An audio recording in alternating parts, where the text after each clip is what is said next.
Uma boa tarde para você. O Mercado do Campo começa ao vivo, direto dos estúdios da BMF Bovespa aqui em São Paulo. E começamos com informações do mercado financeiro. Hoje foi um dia de queda para o dólar e de alta forte para o índice Bovespa. O dólar já abriu a negociação em baixa hoje às 9 horas da manhã.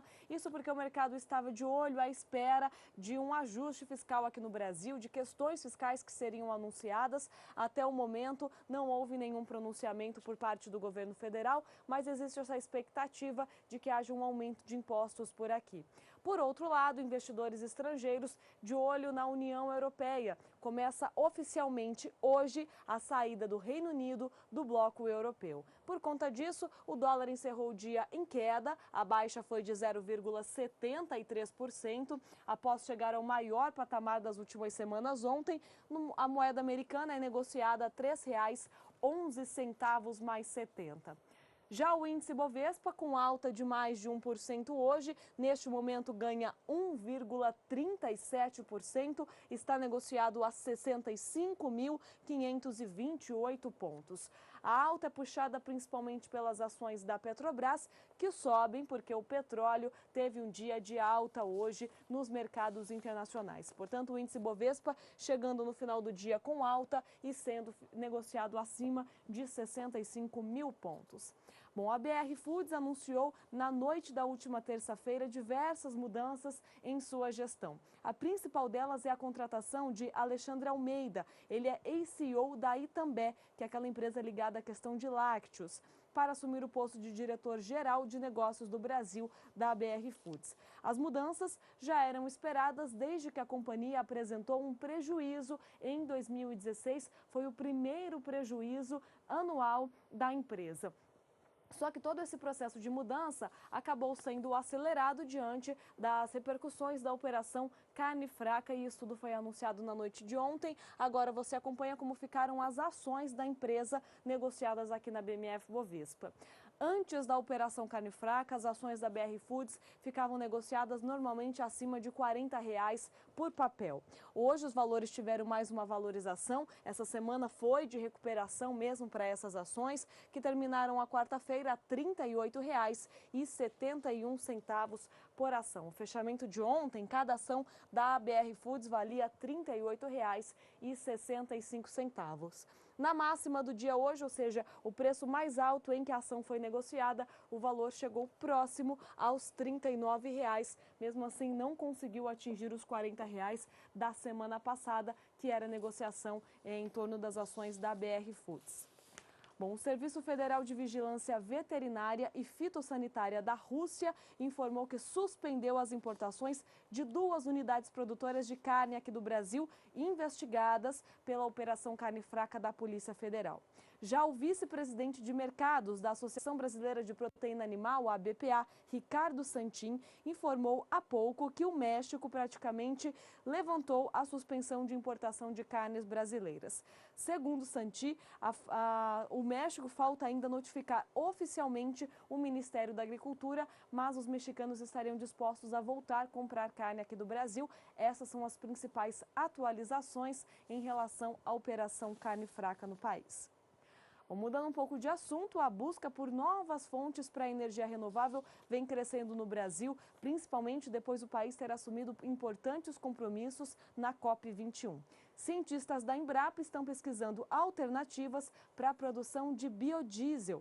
Atualmente, o combustível é produzido aqui no Brasil a partir de oleaginosas, como a soja e também a canola. Na busca por novas opções de matéria-prima, pesquisadores apostam agora em microalgas, que prometem ganhos na produtividade e garantem ao mesmo tempo uma produção mais limpa e sustentável. O estudo busca agora formas de baixar o custo para permitir a produção em larga escala. A reportagem é de Márcia Prado. Elas nem podem ser vistas a olho nu. As microalgas são micro-organismos que se reproduzem com a energia que absorvem da luz solar e do gás carbônico e podem ser uma fonte viável para a produção de biocombustíveis, já que não precisam de grandes áreas para a produção. O cultivo, que é feito em tanques de água, na Embrapa foi adaptado. é que os cientistas estão pesquisando as espécies. Eles querem descobrir uma forma de baixar o custo do processo, o que hoje é o principal desafio para viabilizar a produção em larga escala. Aqui na Embrapa, nós iniciamos desde 2013 um programa que visa atacar duas frentes principais para reduzir os custos da produção da biomassa de algas. A primeira vertente é a gente reduzir os custos com o meio de cultivo. Normalmente elas são cultivadas em água junto com fertilizantes. Aqui a gente quer substituir essa água e esse fertilizante por um resíduo agroindustrial, um resíduo líquido. Então nós estamos trabalhando desde 2013 com a vinhaça, que é um resíduo produzido em grandes quantidades nas usinas de etanol. A produção é de 10 a 15 litros para cada litro de etanol produzido, então produz muito mais vinhaça do que etanol. E isso é um passivo ambiental. Parte é utilizada para fertirrigação de canaviais, mas o uso continuado disso pode gerar empobrecimento da fertilidade do solo.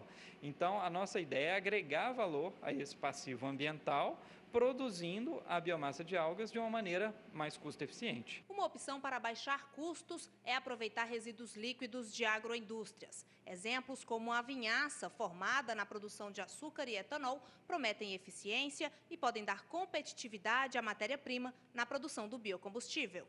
O que chama a atenção e incentiva a pesquisa é a alta produtividade das microalgas. O potencial de produção é de pelo menos o dobro dos cultivos agrícolas tradicionais.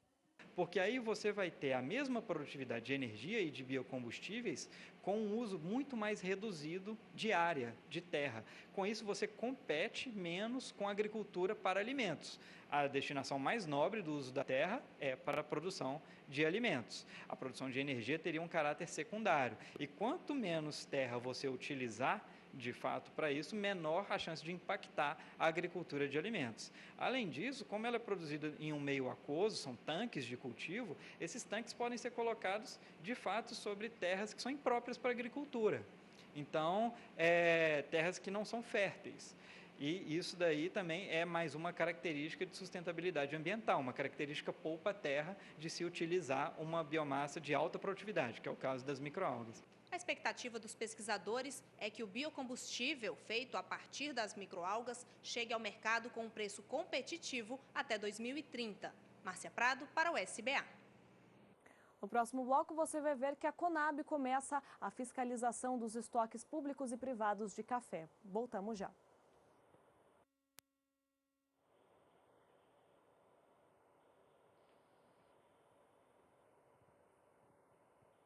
Estamos de volta direto dos estúdios aqui da BMF Bovespa em São Paulo, agora com informações para o mercado do café. A Conab, Companhia Nacional do Abastecimento, vai realizar um leilão público na próxima quarta-feira, dia 5 de abril, quando colocará à venda cerca de 224 mil toneladas de café arábica dos estoques oficiais que estão nos estados de Minas Gerais e de São Paulo.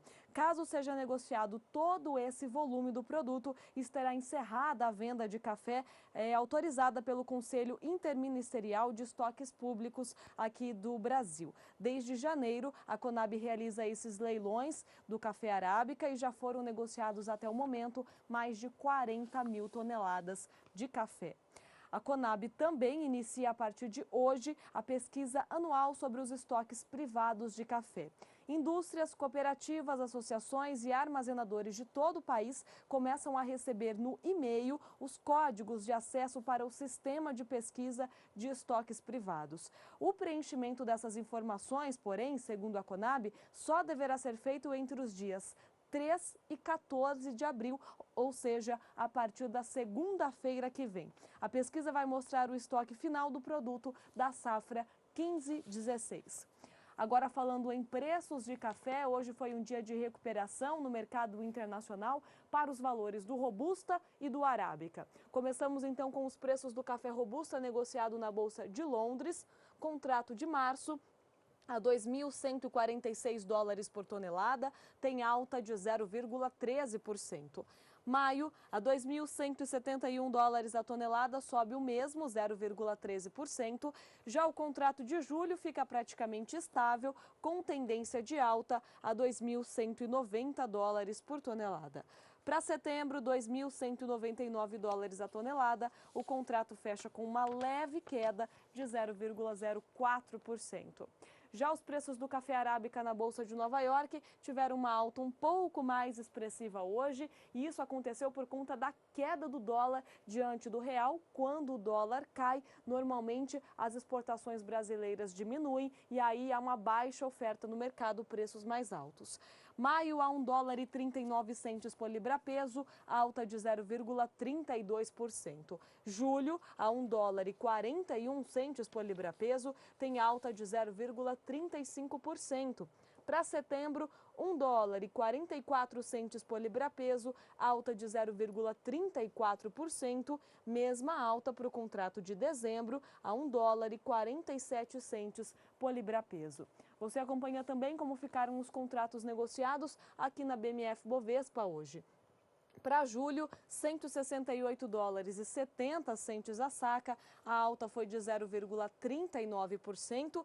E para setembro, café arábica a $171,80 a saca, ganho de 0,20%. Portanto, os preços aqui na BMF Bovespa hoje acompanharam o mercado internacional, algo que não vinha acontecendo nos últimos 2 pregões, quando os preços tiveram alta lá na Bolsa de Londres no início da semana e de Nova York. Aqui houve queda, ontem foi o contrário, hoje o mercado acaba acompanhando os valores das bolsas externas.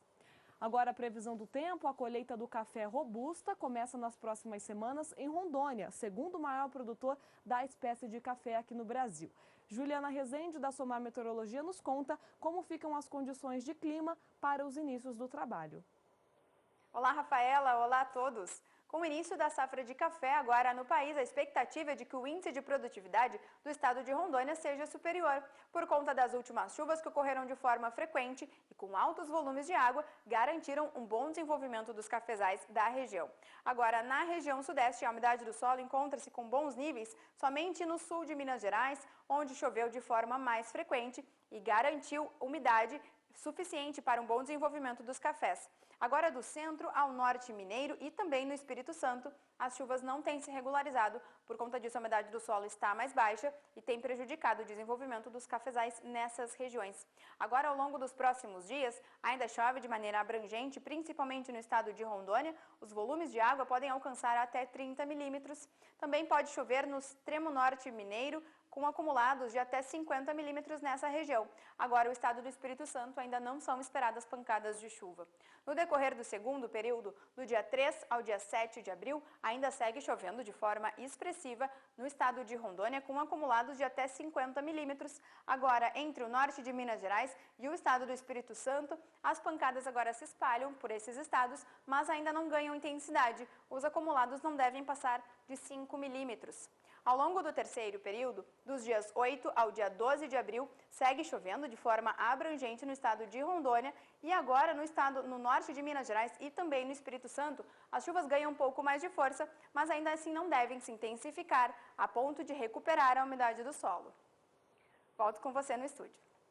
Obrigada, Juliana. E daqui a pouco a Juliana Rezende traz outras informações do clima para todo o Brasil. Foi lançada hoje aqui em São Paulo a AgriShow 2017.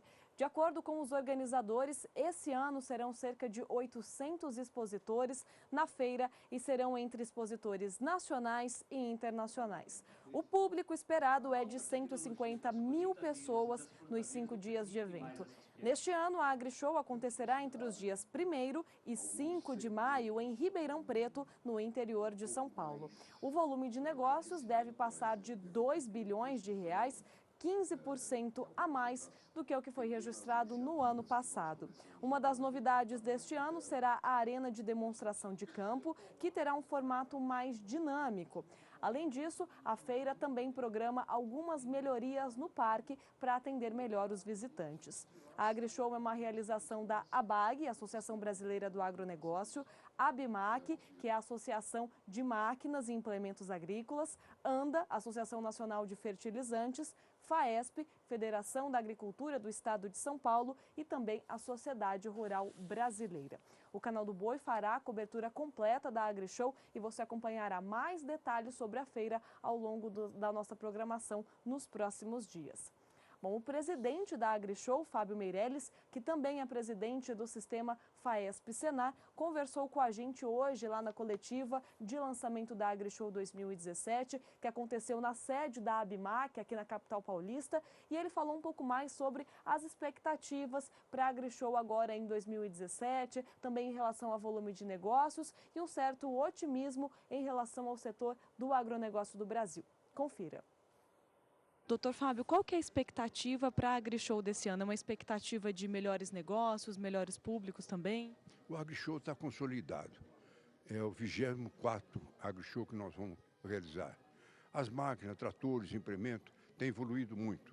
E para nós da agropecuária é fundamental que nós continuamos aprimorando para ganhar produção, com produtividade, com qualidade. E eu tenho a minha expectativa, com todas as dificuldades que nós estamos tendo nesse momento no setor econômico, social, político, está consolidando também o sistema mais forte da agropecuária de São Paulo e do Brasil.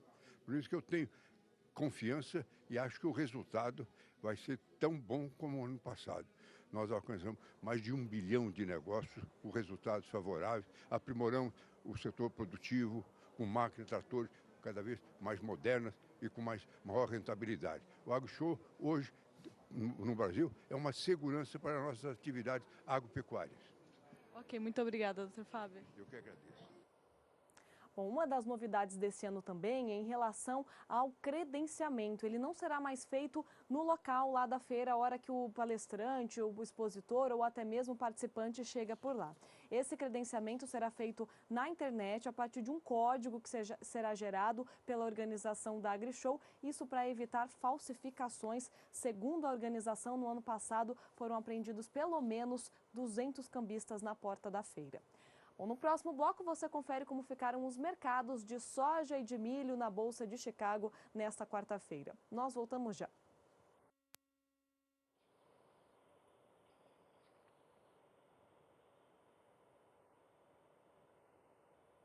Estamos de volta direto dos estúdios aqui da BMF Bovespa em São Paulo. Agora nós vamos até os estúdios do Canal do Boi em Campo Grande, capital do Mato Grosso do Sul, conversar com a Renata Ferreira, que hoje nos conta quais serão os destaques do programa Pecuária BR, que começa logo mais depois do Mercado do Campo. Renata, uma boa tarde para você. O que vocês estão preparando para o programa de hoje? Olá, Rafa, boa tarde a você, boa tarde a todos que acompanham o Mercado do Campo.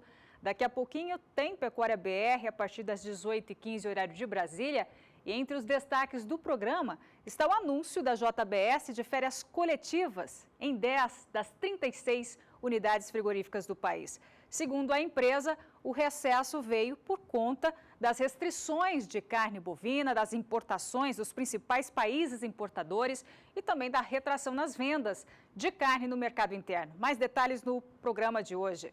Vamos falar também, você vai acompanhar uma entrevista com o diretor-presidente da BPA, Associação Brasileira de Proteína Animal, Francisco Turra, que falou sobre a alta no preço da carne, depois da deflagração da Operação Carne Fraca e também dos embargos de carne suína e frango. Tem também aqui no Pecuária BR as informações e imagens do leilão que você acompanha amanhã aqui pelo Canal do Boi. É o leilão virtual Fazenda Cachoeira Taquaral. Você acompanha algumas imagens do que será dos animais Tabapuã que serão ofertados amanhã aqui pelo Canal do Boi. E muito mais informações da Pecuária de Corte para você. O Pecuária BR começa daqui a pouquinho, a partir das 18h15, horário de Brasília. Até já, é com você, Rafa.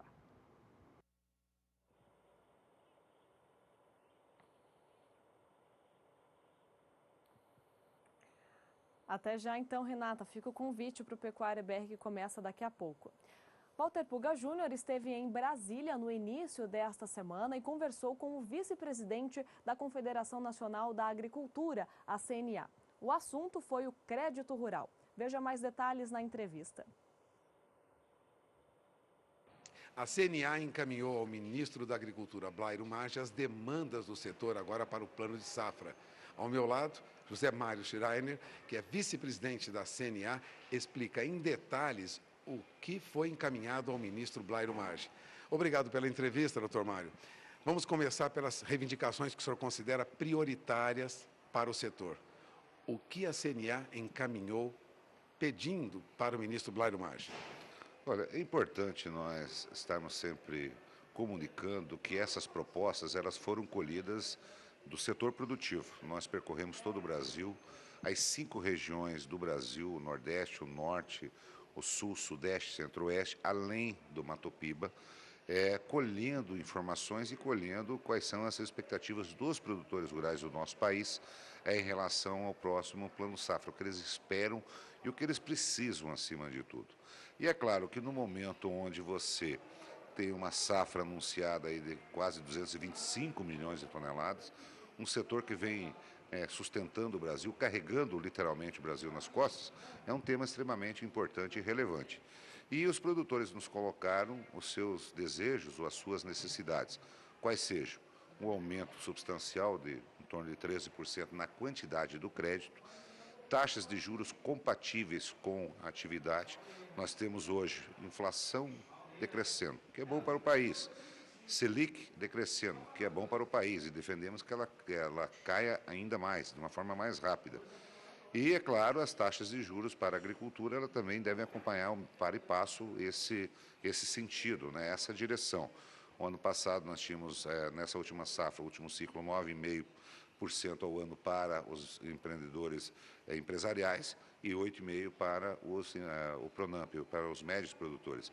E o que foi colocado ao ministro da Agricultura foi de 6,5% aos produtores de maior porte e 5,5% aos médios produtores. Mas mais que isso, algumas linhas de investimento também preferenciais, né? Linhas de investimentos que nós achamos substanciais e que foram unânimes em todas as regiões do Brasil. Por exemplo, PCA, Programa de Construção de Armazéns. Ele vem de encontro ao maior problema que nós enfrentamos no Brasil. Qual é o grande problema? Infraestrutura e logística.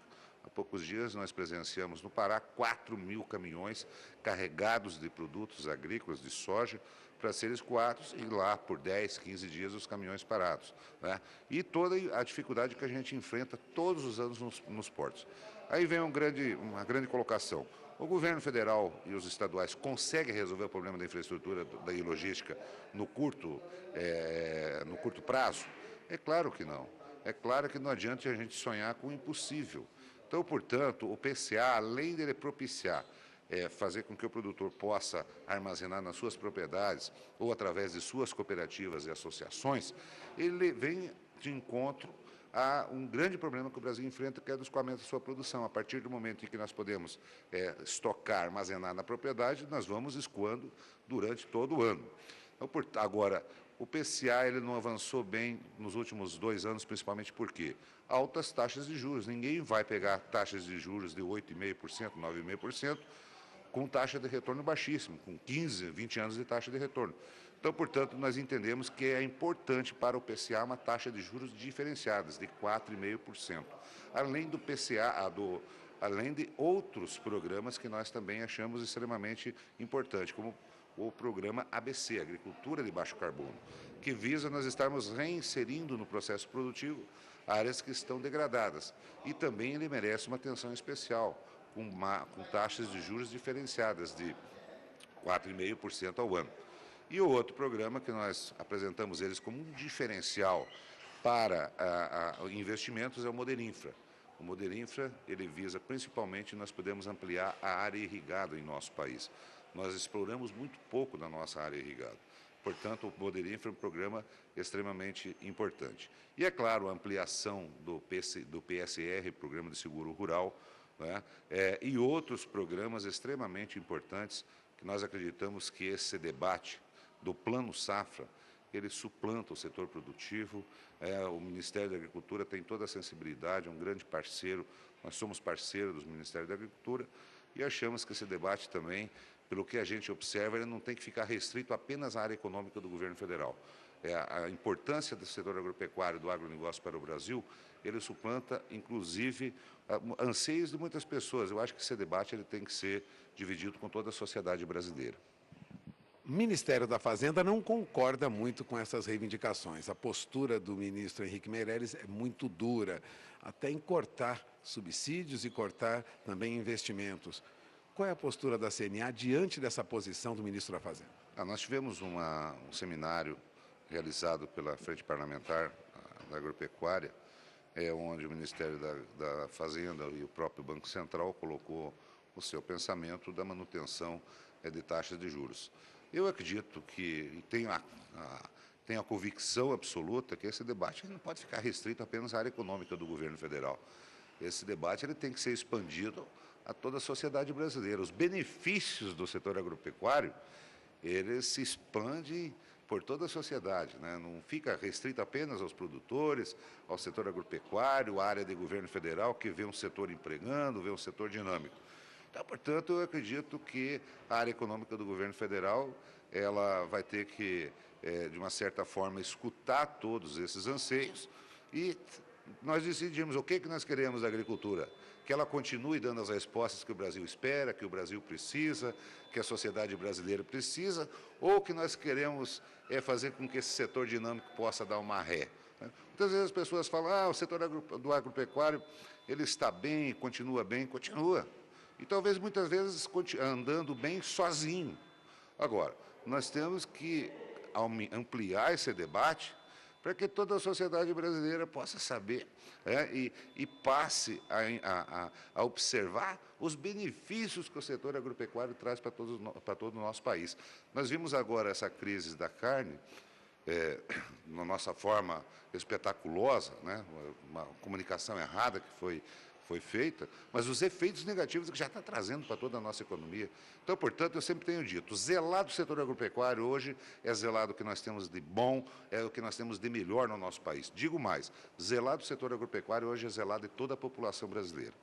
Bom, você acaba de ouvir vice-presidente da CNA, Confederação Nacional de Agricultura, José Mário Schreiner, que é um dos líderes do agronegócio em Goiás. Faz parte da Federação de Goiás, Federação da Agricultura de Goiás. Agradeço a entrevista do Dr. Mário Schreiner aqui conosco. Vamos encerrando, voltamos ao programa.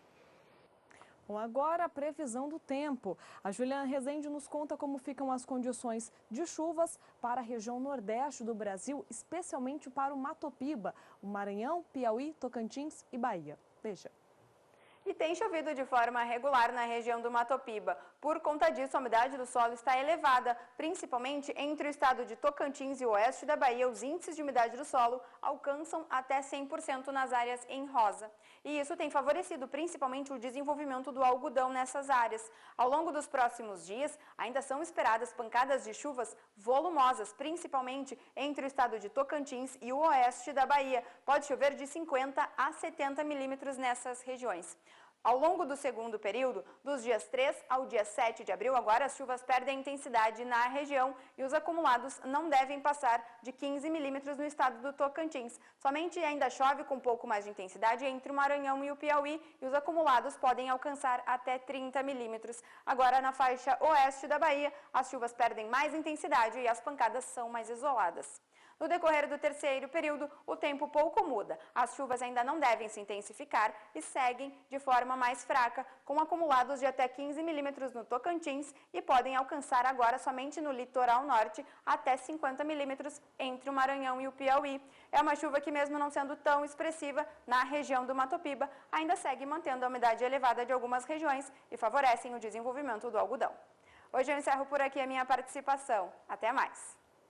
Muito obrigada pelas informações, Juliana. Bom, boa notícia para a região do interior do Nordeste do Brasil, que nos últimos anos sofreu com a falta de chuva, pelo menos nesta safra, uma certa regularidade nas precipitações. Agora, os valores da soja e do milho negociados na Bolsa de Chicago, mais um dia de queda para a soja, mais uma vez o mercado pressionado pela ampla oferta global da América do Sul e também pela expectativa de aumento no plantio lá nos Estados Unidos. Confira como ficaram os preços. O contrato de maio a $9,69 por bushel tem uma queda de 0,30%. Julho a $9,79 por bushel cai 0,27% e essa é a mesma queda para o contrato de agosto a $9,81 por bushel. Para setembro, $9,73 por bushel, baixa de 0,35%. Já os preços do milho tiveram alta hoje, sustentados pela expectativa para o relatório que vai ser lançado amanhã pelo Departamento de Agricultura dos Estados Unidos. Analistas acreditam que a intenção de plantio é de uma área menor para o milho nos Estados Unidos na atual temporada. Por isso, maio sobe 0,20%, chega a $3,58 por bushel. Contrato de julho a $3,66 por bushel, alta de 0,13%. Já os contratos mais longos para o segundo semestre seguem estáveis. Setembro sem mudança a $3,73 por bushel e dezembro a $3,82 por bushel, alta leve de 0,06%. Esse relatório será divulgado amanhã a 13h, horário de Brasília, então toda a repercussão no mercado você acompanha no nosso programa no fim do dia. E também os preços agora do milho na BMF-Bovespa. Hoje um dia de recuperação após várias quedas para o preço do milho no mercado futuro. Maio chega a R$ 28,43 a saca, alta de 1,14%. Setembro a R$ 27,84 a saca, ganho de 0,72%. E para novembro, R$ 28,36 a saca. A alta em relação a ontem é de 0,75%. Portanto, preços do milho na BMF-Bovespa têm uma leve recuperação nesta quarta-feira. Bom, e o mercado do campo fica por aqui. Agora você acompanha o Pecuária BR com Renata Ferreira e Jorge Zaidan. Nós estaremos de volta amanhã às 5h35 da tarde.